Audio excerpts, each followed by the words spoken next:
everyone.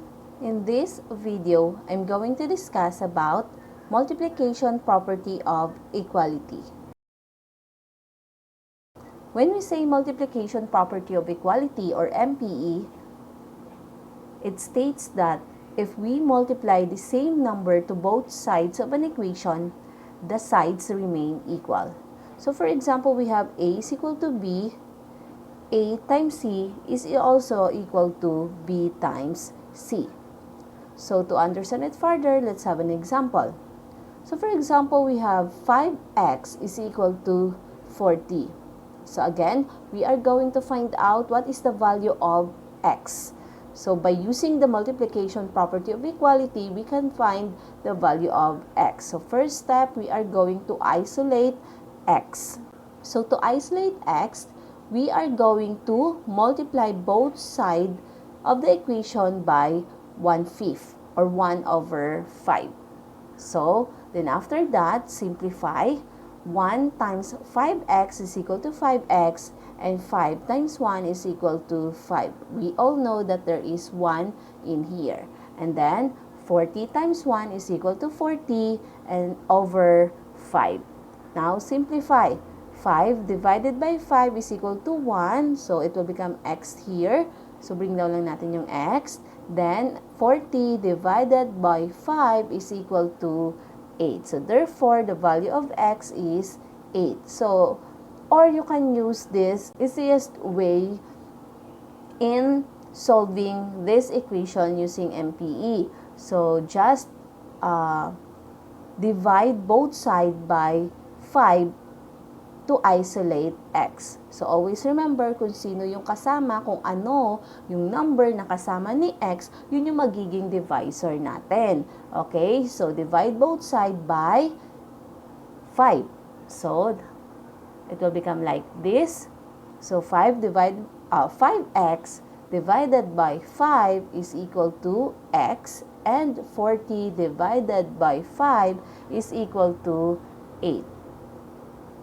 So therefore, our final answer is x is equal to 8.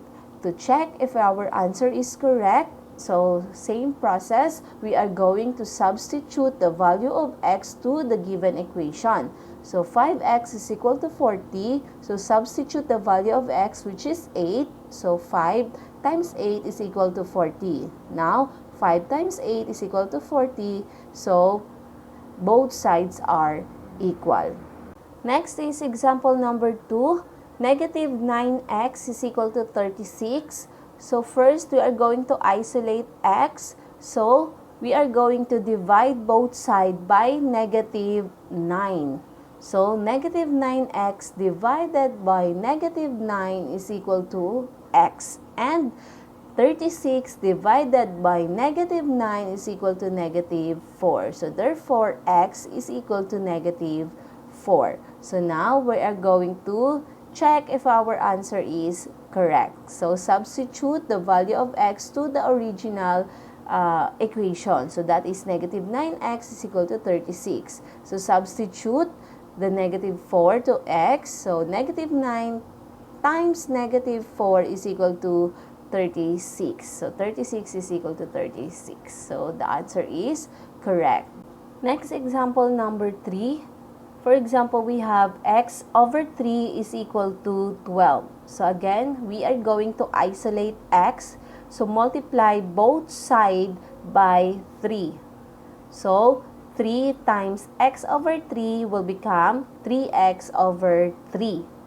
And 12 times 3 is equal to 36. Therefore, x is equal to 36. So to check if your answer is correct, substitute the value of x to the original equation or to the given equation. So x over 3 is equal to 12. Substitute the value of x, which is 36. So 36 divided by 3 is equal to 12. So both sides are equal.